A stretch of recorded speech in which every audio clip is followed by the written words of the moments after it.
Welcome back, and now for part 3. Thanks for tuning in.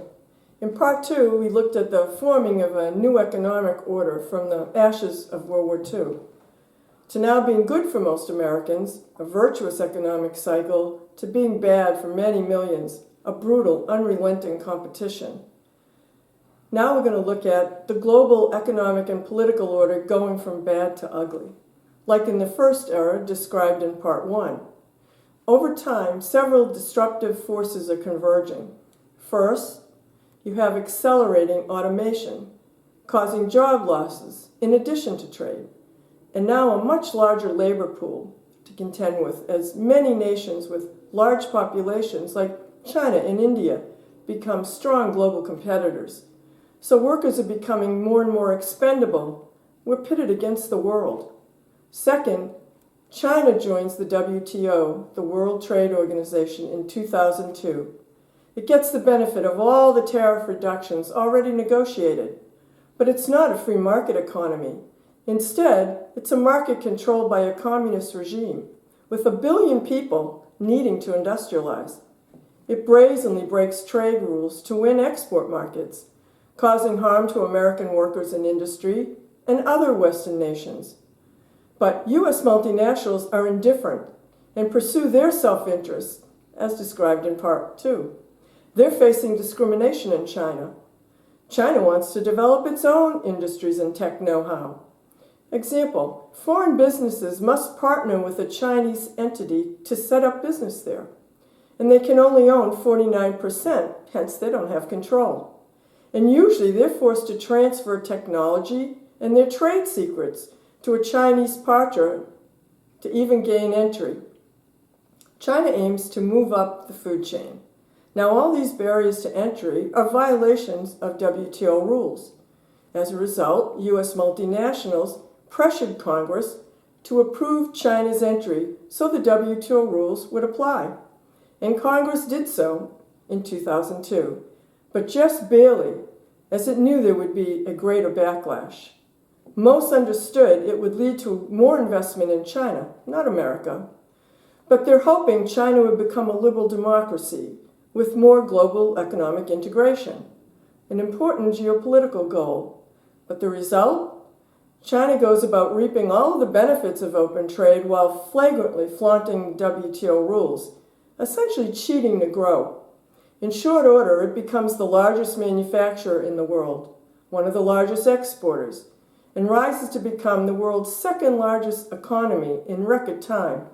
And overall, our multinationals are having an even harder time doing business there, as China wants to promote and protect its own industries and create its own globally dominant companies, not just making t-shirts anymore, but high-value goods like semiconductors, and ensuring it has raw resources to do so by controlling, for example, mining of critical metals in Africa, like copper, guaranteeing itself a stockpile for future use.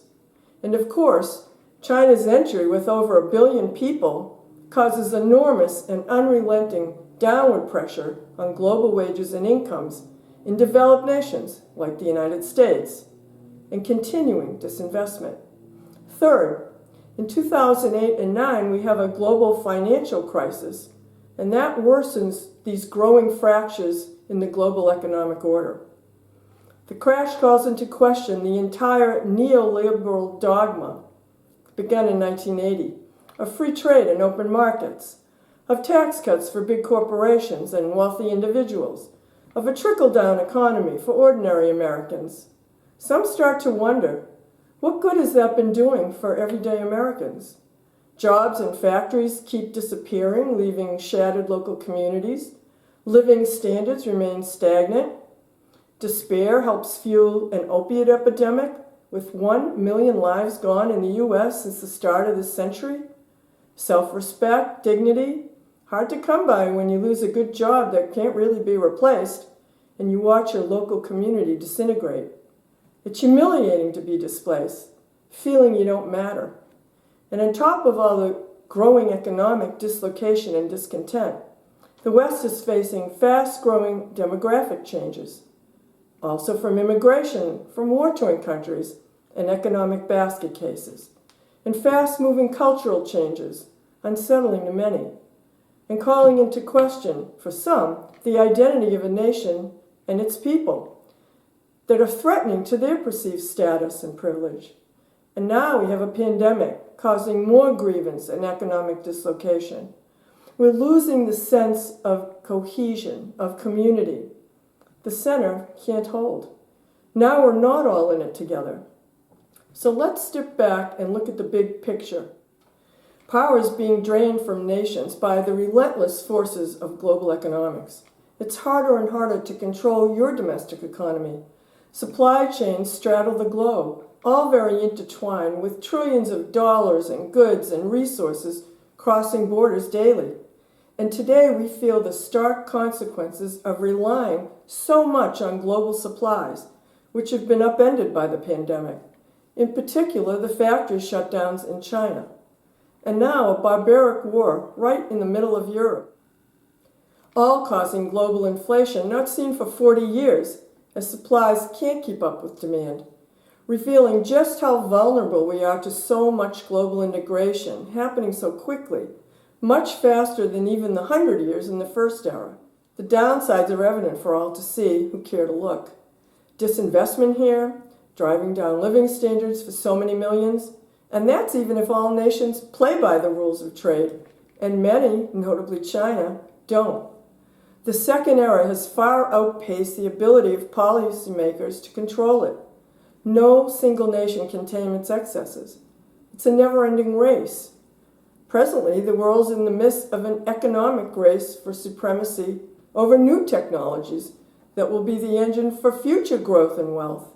A new era, a new industrial and information age, dominated by high-tech, artificial intelligence like quantum computing, bioengineering, energy alternatives, for example, producing electric cars. But to do so, you need critical natural resources like cobalt, lithium, palladium, rare earth minerals, all finite, and all of which are highly concentrated in just a few countries like China, Russia, the Congo. Not to mention that nations that have disinvested in manufacturing will have a much harder time competing to produce the goods of the future, where the wealth and jobs are going to be created. Whereas countries like China have the productive capacity and the many raw resources to do so. For example, today China provides 60 to 80% of the world's supply of solar panels. In 2004, it had 1% of the market. Over that time, the Chinese government subsidized that production in violation of WTO rules. Meanwhile, the U.S. went in the other direction. Even though we invented solar panels, we went from a 13% share of the global market in 2004 to under 1% today. Essentially, we're decimated by China's unfair trade practices. Right now, the U.S. is a taker of solar panels, not a maker. So let's ask ourselves, is being a mere consumer of the goods of the future a winning strategy in the 21st century? Can a nation be a high-tech powerhouse if it's outsourcing all that production, where much of the value and jobs lie? Or instead, will nations, like the U.S., feel the need to dominate in this new high-tech industrial age to survive and thrive going forward, as in the first era? Relying on China may not look like a winning strategy. Many nations are now rethinking the risks of relying on global supply chains with an eye towards stockpiling raw resources and returning production home for their domestic security, reshoring.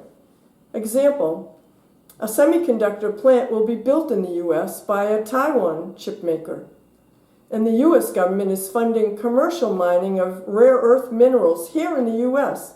from coal waste. This in response to China, which possesses over 90% of the world's rare earth minerals, again, needed to produce all kinds of high-tech goods.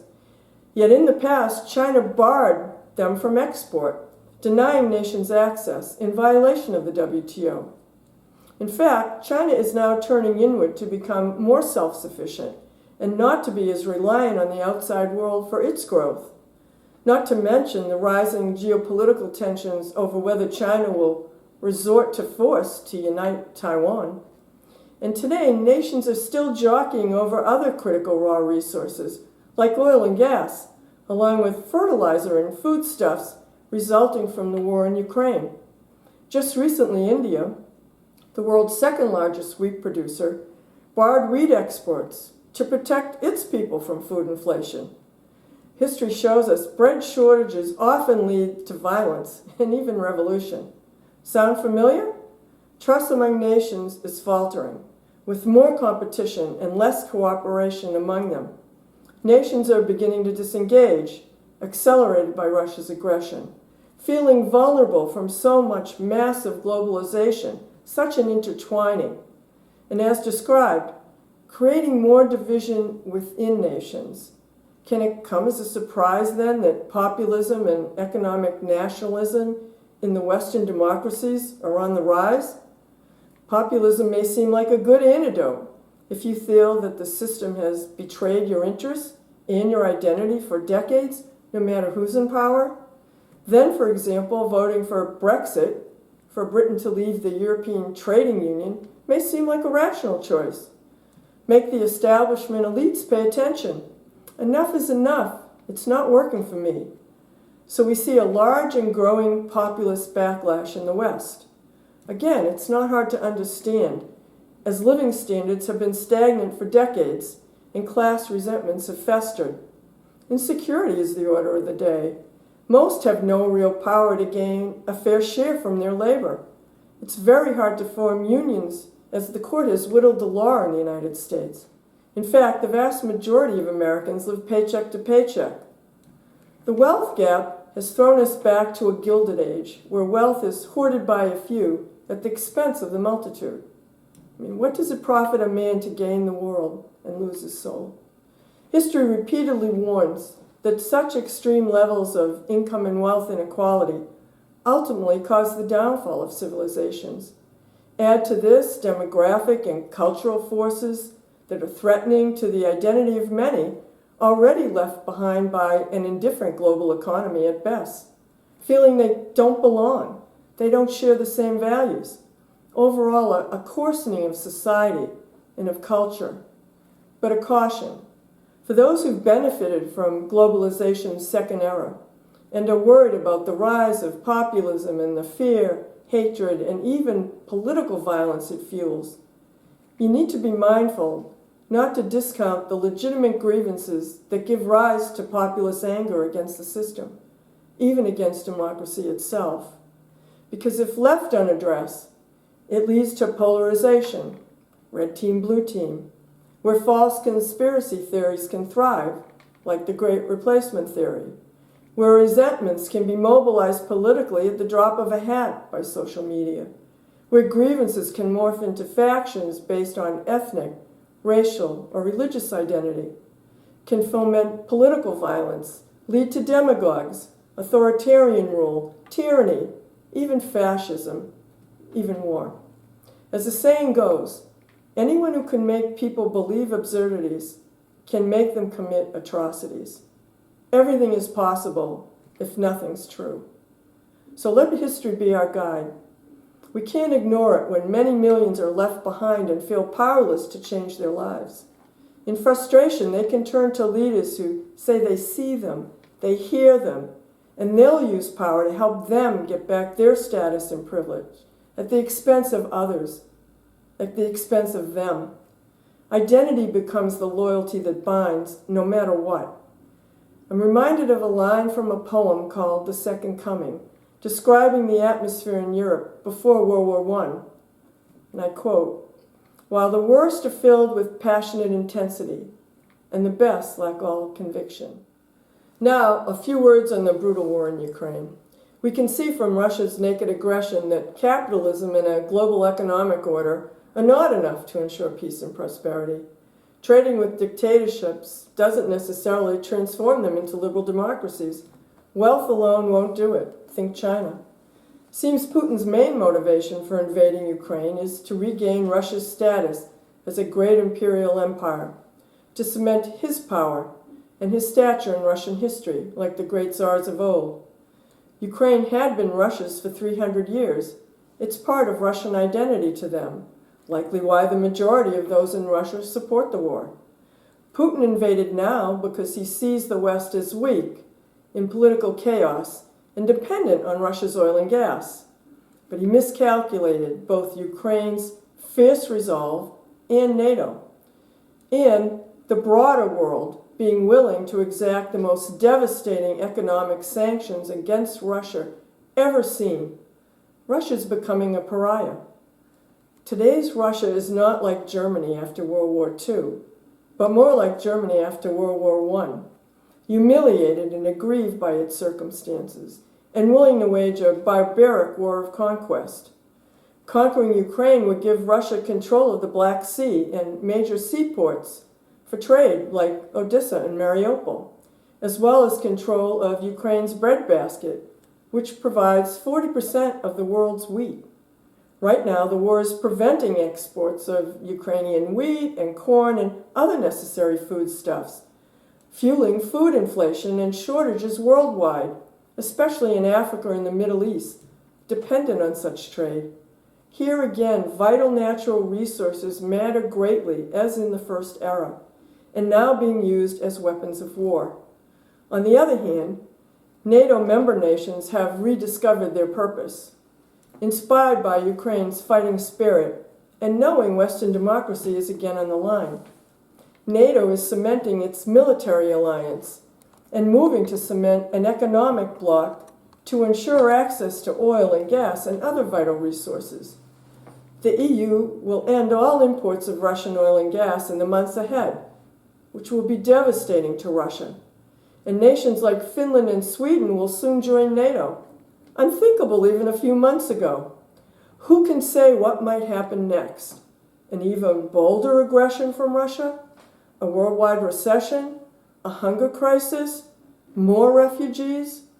The world's nations seem to be dividing along political and economic lines.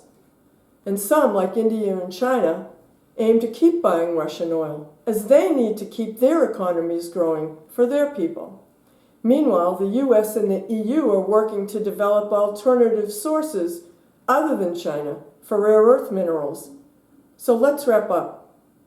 It seems the world may be coming full circle.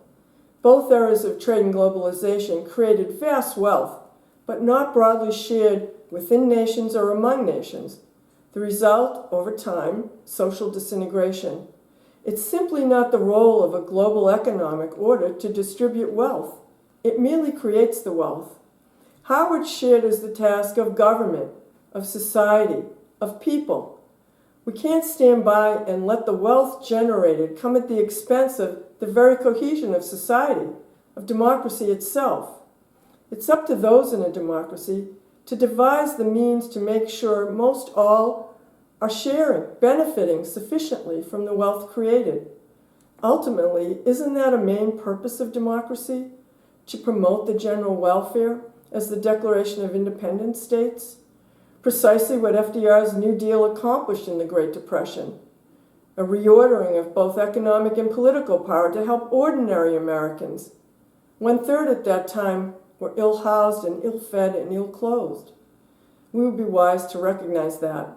In contrast to the past, Germany, Italy, and Japan walked to fascism and into World War II. We're at a crossroads. The second era of trade and globalization is unwinding. Nations are beginning to turn back to self-sufficiency. Fear, anger, populism, and political violence are rising within nations and among nations. The time is now to heed history's lessons. As the adage says, those who don't know history are doomed to repeat it. I'm Linda Andros. Thanks for being here.